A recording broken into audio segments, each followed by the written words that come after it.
माँ और बीवी। सास की खांसी की वजह से बहू की नींद डिस्टर्ब हो रही थी। शौहर के सामने खुद तो सास हो बुरा भला कह नहीं सकती था, लिहाजा बहू ने फौरन अपने चंद माँ के बेटे को चुटकी काटी थी जो रोने लगा था, और फिर अपने बेटे का नाम इस्तेमाल करते हुए अपने शौहर से कहा था, माँ की वजह से छोटा बार बार उठ जाता है, अगर बच्चे की नींद पूरी ना हुई तो इस शदीद डांसेस में बच्चा वैसे ही बीमार पड़ जाएगा। शौहर ने उठकर बीवी के हुक्म की तामील करते हुए माँ को झिड़का था, मगर खांसी झिड़कने से कहाँ रुकती है, और फिर बूढ़ी माँ तो टीबी की मरीजा थी, लिहाजा इसके बेटे ने उठकर इसका बिस्तर सहन में लगा दिया था। बूढ़ी नातुआ माँ अपने जवान पत्थर की मजबूत गिरफ्त में घिसटते हुए सहन में पड़ी टूटी फूटी चारपाई तक आई थी। बेटे ने धक्का देकर माँ को चारपाई पर फेंका था और जगह जगह से फटा हुआ कंबल लाकर माँ के ऊपर डाल दिया था। सहन में सख्त सर्दी थी, दिसंबर की यखबस्ता रातें थी, ऊपर से टीबी ने बिगड़कर फेफड़ों तक को ज़ाय कर दिया था। खांसी करते करते कई बार सांस रुक जाती थी और पता नहीं कितने कितने लम्हे रुकी थी। कई बार तो उल्टी तक निकल जाती थी। बहू अब अंदर पहले से भी ज्यादा परेशान थी, क्योंकि अब डांसेस की वजह से खांसी में वक्फा भी नहीं रहा था, सिवाय इन चंद लम्हों के कब बूढ़ी सास की सांसें भी थमी होती थीं।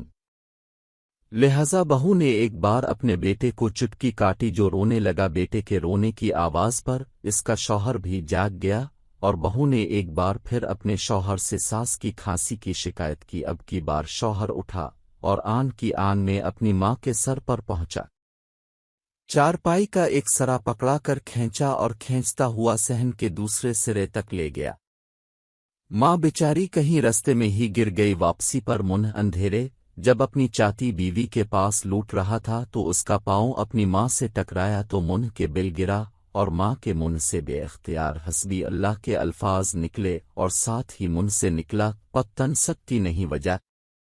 बेटे ने कोई जवाब ना दिया, उठा और एक बार फिर अपनी माँ घुसटीने के अंदाज में उठाए हुए ले जाकर बिस्तर पर डाल दिया, जहां इसकी माँ सारी रात डांसेस की वजह से खांसते खांसते सुबह तक मर गई और जिस्म डांसेस की वजह से अकड़ गया। सुबह जब बहू ने नाश्ता कर लिया, अपने शौहर को भी करवा लिया, तो फिर इस नाहुंजार को उसकी माँ की मौत की खबर सुनाई और शौहर अब की बार भी कोई पशेमा ना हुआ, बल्कि उल्टा माँ की मौत के नाम पर गांव से मांगकर बीवी के पेट का जहन्नम भरा और माँ को इसका अपना खरीद कर रखा गया कफन पहनाकर कब्र में उतार दिया। वक्त गुजरता गया, इस बदबख्त का बेटा जवान हुआ। बीवी बेटे की चढ़ती जवानी में फौत हो गई, जबकि वो मुकाफात अमल से गुजरने के लिए जिंदा रहा। वो बूढ़ा हो चुका था। खांसने की वजह से इसकी चारपाई दिसंबर जनवरी की यखबस्ता रातों में भी सहन के आखिरी कोने में इस मकाम पर होती जहां आखिरी बार उसने घसीट कर अपनी माँ को लुटाया। इसके पास ओढ़ने के नाम पर वो ही माँ वाला कंबल था, अलबत्ता वो मर्द था, चल फिर सकता था, लिहाजा वो दूर दूर के देहातों में जाकर कचरे कुंडियों से गर्म कपड़े ढूंढ लाता जो उसे सर्दी से बचाने के काम आते थे, मगर सर्दी से बच सकता था, अपने अंजाम से नहीं।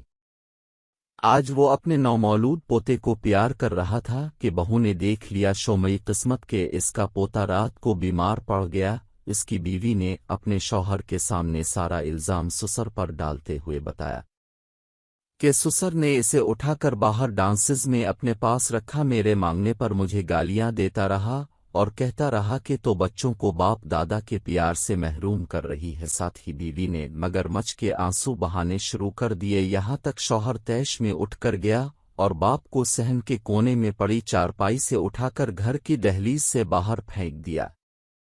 जब अपने बेटे के हाथों जलील रुस्वा होकर बूढ़े को घर से बाहर फेंका गया तो उसे अपनी माँ की याद आई, जिसने आखिरी अल्फाज में भी बेटे की फिक्र करते हुए पूछा था, बेटा तुम्हें कहीं चोट तो नहीं लगी। साथ ही बूढ़ा शख्स अपने बेटे का अंजाम सोचने लगा और अंजाम सोचते सोचते सारी रात सर्दी में ठिठर ठिठर कर मर गया। कहानी से सबक मिलता है कि वालिदैन के साथ किया गया सलूक हमारे हाथों लिखी गई एक तहरीर है जो हमारी औलाद हमें पढ़कर सुनाती है।